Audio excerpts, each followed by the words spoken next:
On this episode of Tips from the Top Floor, Sean wonders if there is a sweet spot for scanning photos, and Jay is interested in the legitimacy of in-camera filters. This episode of Tips from the Top Floor is brought to you by DiscoverTheTopFloor.com, the one place that will teach you to see the world through the eyes of a real photographer. Spend an amazing time with like-minded people of all skill levels at places you always dreamt of: the desert of Morocco, the fjords of northern Norway, Kyrgyzstan along the Silk Road, Romania and fall, Bohemian castles in the Czech Republic, and we'll go back to Lake Baikal in Siberia in early 2020. More at discoverthetopfloor.com. This is Tips from the Top Floor, episode 838 for Thursday, August the 30th, 2018. Tips from the top floor, tips from the top, alright, from the top floor. Hey, hello and welcome. It's Chris Marquardt with your favorite photography show, Tips from the Top Floor, episode 838. I'm pre-recording this a couple of weeks before, no, actually 1 week before it comes out, because I am in Ireland at this point. I think it's Thursday when this comes out. No, it's Friday when this comes out. So I'll probably be on the way to Giant's Causeway, the basalt columns, lava-made volcanic origin at the sea. We're in for some like hexagonal columns and tens of thousands of those. This is a sight to see. I'm looking forward to that. And we'll go to the Dark Hedges, which is featured in Game of Thrones, which is this long road with trees on both sides leaning in towards the middle. And if you get at the end of that and take a picture down the road, well, you have to wait till there's no car, because it's an official road and you have to wait till there's no car, and wait till the people are gone, or do a good job cloning them out later. And if you do this with a telephoto lens, you get this compressed layer of tree branches. Kind of, it's a beautiful photo. It's the header photo on the Ireland photo tour page. I'm going to link to that in the show notes so you can have a look. Anyway, what's up on today's show? Of course, your questions again, your inputs, your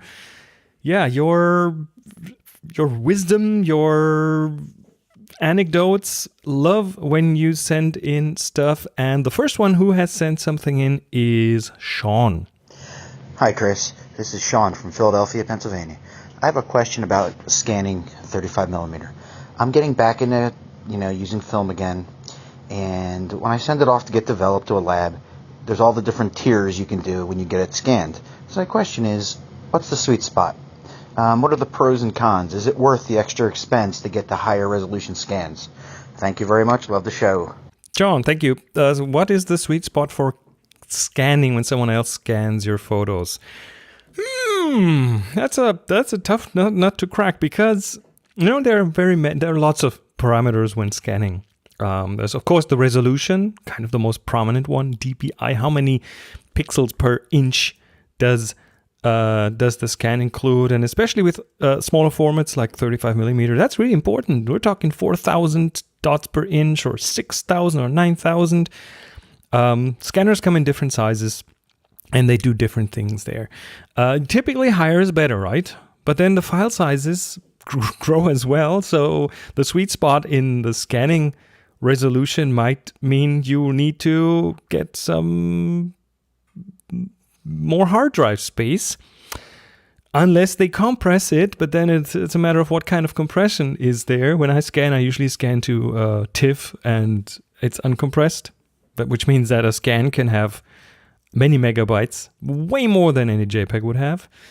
And then the question is, what scanner do they use? Because some scanners, while they give you a big DPI number, like 9,200 DPI on the box, in fact, they are optically only able to scan lower, and then there's some extrapolation. So they pretty much use the lower resolution scan and do some math to make it bigger, which makes bigger files, but it doesn't give you more sharpness. That's stuff they don't tell you. And then there's the color depth. I'm assuming that they will hopefully scan at 16 bits per channel, which is, with a color scan, it's 48 bits in total.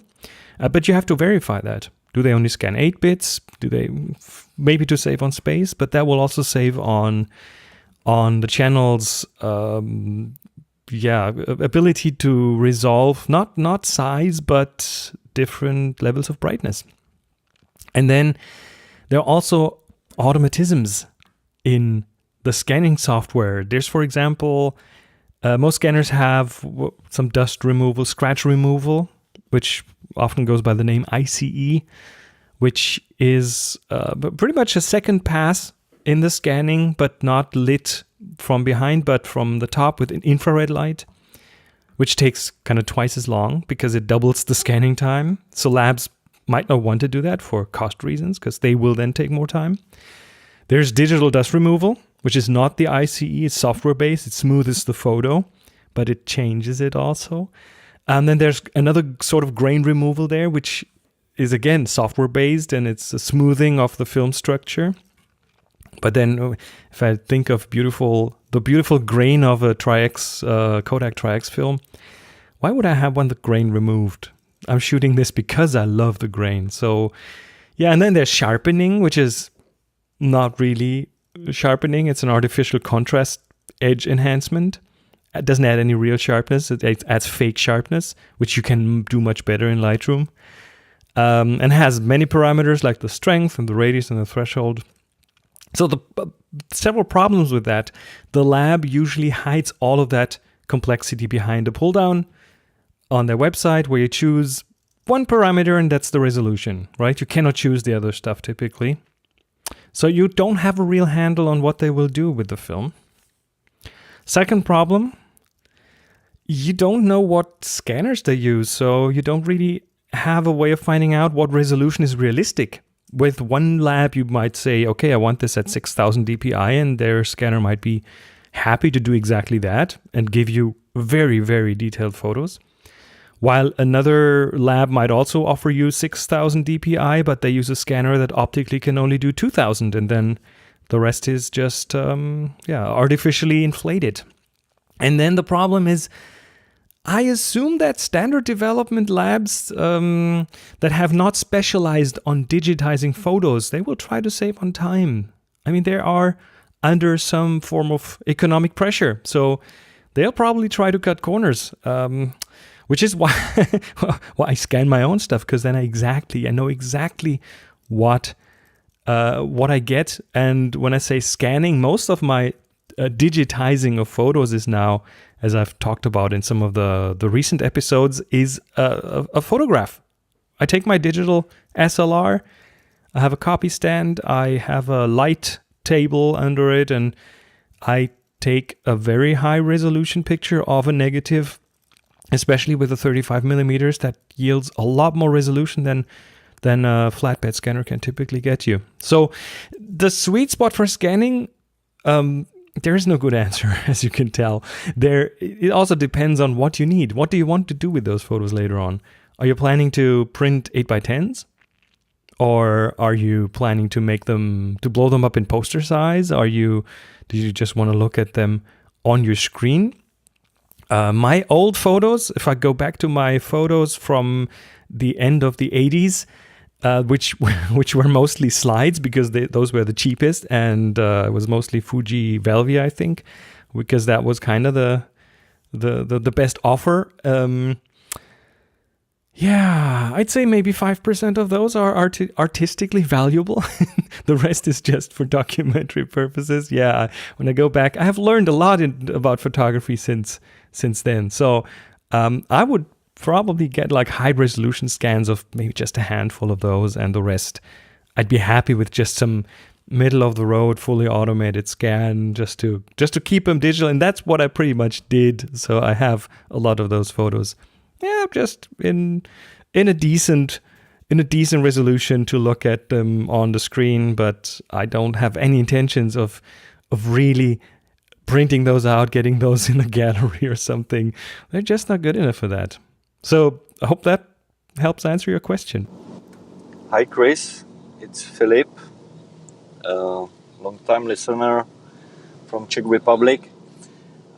You just mentioned, I'm just listening to your show, and you just mentioned that you are planning a trip to Czech Republic next May. if you need some help, maybe some information, whatever, just let me know. I understood that it was a castle tour. I'm living in south of Bohemia, in city of Czech Krumlov, the second biggest castle in the Czech Republic. So maybe I can arrange something for you. Thanks for the show. Have a good time. Have a nice flight. Bye. Thank you, Philip. Oh, this is awesome. Thank you so much for offering your help. I really appreciate that. And every time a local offers their support, it just makes me very happy because because it means you care and you want to help me show off your country in the best possible light. And that is worth a lot. Now, in the specific case of our Czech Republic tour, which, yes, it has a lot of castles. It's not only castles. There's also landscapes and the culture, the people, the cities, the medieval cities and things. But I think we're calling it the Bohemian Castles Tour or something like that. In the case of that specific tour, we already have plenty of local support. In fact, I will do that workshop tour together with my friend Tim, whose wife is Czech. She's from there. She's a photographer too, and he and she live in the Czech Republic. So as it's planned right now, we're pretty much set for the tour. But in general, and also for you, Philip, if you're local to one of my photo tours, I'm happy if you hit me up, if you ask me if you can help, and especially if you let me know if you can offer anything interesting there that we would not be able to see any other way. While I always look for great landscapes and architecture and culture, that's kind of what's near and dear to my heart. I also always want to see like stuff behind the scenes, stuff that you can't really get to any other way. Looking inside a power station or behind the scenes of a theater or visit a coal mine or, I don't know, get a look inside a brewery. You name it. Things that are typically hard to get access to for the public. One of my favorite stories, I'm pretty sure I've told it here in the show before, but one thing about behind the scenes access that I've done is that's over 15 years ago, I had the chance to go inside a massive church organ, which was like a wooden construction inside, and it stretched over 3 floors. It was really big, and it had tens of thousands of pipes in there, and I was allowed in there for like an hour to climb around. There are ladders in there and stuff. But the kicker was that while I was in there taking pictures, it was being played for the whole time. There was a guy practicing, and what an amazing experience. Most likely once in a lifetime. And no, before you ask, no, it wasn't super loud. Most of that sound in an organ is directed outwards, not inwards. But I don't think I'll ever be able to do that again. But it's an experience that I will never forget. I wouldn't have gotten in there without knowing someone who could give me access to that. And to get access to something special with a photo tour, it doesn't have to be a church organ, obviously, but you get the idea. So if you're anywhere near any of the upcoming tours, and if you can provide access to something local, something interesting, something memorable, something behind the scenes, by all means, reach out to me. I always love to add unexpected, interesting things to the photo tours. Hi, Chris. This is Jay from Pennsylvania. Just have a question for you about digital cameras that use in-camera film effects like Tri-X or slide chrome film. It looks the same as using actual film, or even in-camera filters that apply certain filters to simulate the same effect you get when you put a physical filter over your lens, or even in-camera art filters. What are your thoughts about these sorts of tools to use and whether they're legitimate or not? I think in many instances they're a great tool to use. I don't see any difference between using a filter over the lens or applying an in-camera filter. And I was just wondering what your thoughts are about that. Thanks a lot, and have a great day. Thank you so much, Jay. In-camera filters, yeah, there's a lot of them. Film simulations, different kinds of artistic filters, sepia tone, and your question is, are they legitimate? And the answer is, of course they are. I mean, it's art. We're talking about taste, you know. As long as you don't hurt anyone with your art and your taste, then have at it. I mean, it's that simple. But and of course, I'd be the last person to tell you what you should and shouldn't do when it comes to the look of your photos.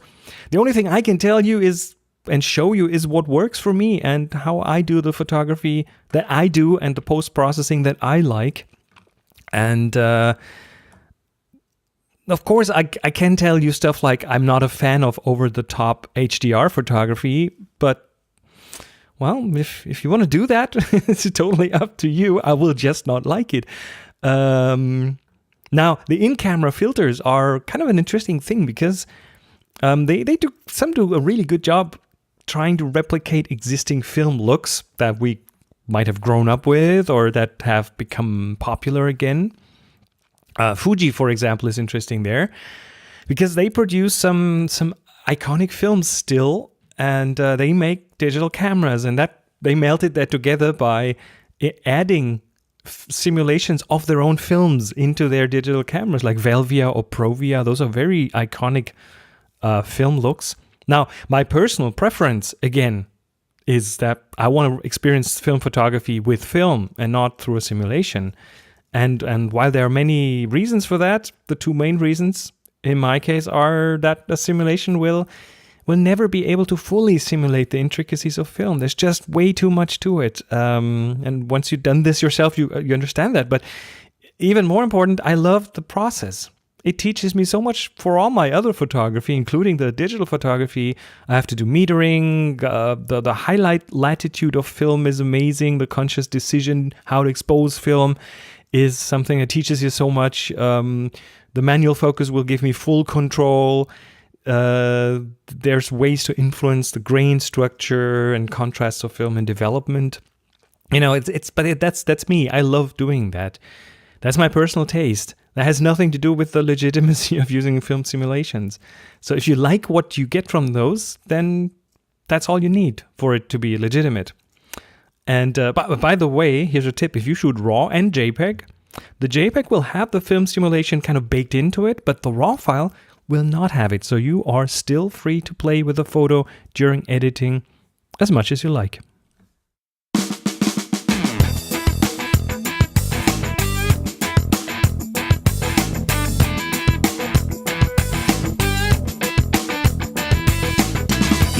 All right, and that was it for this episode of Tips from the Top Floor. Thank you so much for being subscribed. If you're not, by the way, that is still the best way to get the podcast. Go to where you get your other podcasts, type in Tips from the Top Floor, and hit the subscribe button. It's free, and you can unsubscribe whenever you like. If you like this episode, let me know by giving the show a rating on iTunes, maybe a few stars or a little bit about the show. That is the best way to help Tips from the Top Floor stay in the spotlight by interacting with it on iTunes or by supporting it in any other way. I mean, Patreon is there, and I appreciate everyone who supports the show on Patreon. You guys are awesome. Word of mouth works as well. If you let other people know on whatever social media platforms you're on, Tips from the Top Floor depends on your support, and every little helps. More at tfttf.com/support. Thank you so much. Also, thanks again to Dougal for supporting this episode of Tips from the Top Floor. Music for the show by Jeff Smith, silent partner in Hans-Peter Kagrud Publishing, and Slack challenges by Release Pixie, Matt, Rapsitar Armstead, Slack invitations by Chief Invitation Officer CIO Rusty Russ, and of course the link to get onto the TFTTF Slack is in the show notes. My name is Chris Marquardt. You'll find me on social media, including Mastodon, at Chris MarQuardt. I remember that Now, go out and take amazing photos, be nice to each other, makes it easier to leave it. and happy shooting.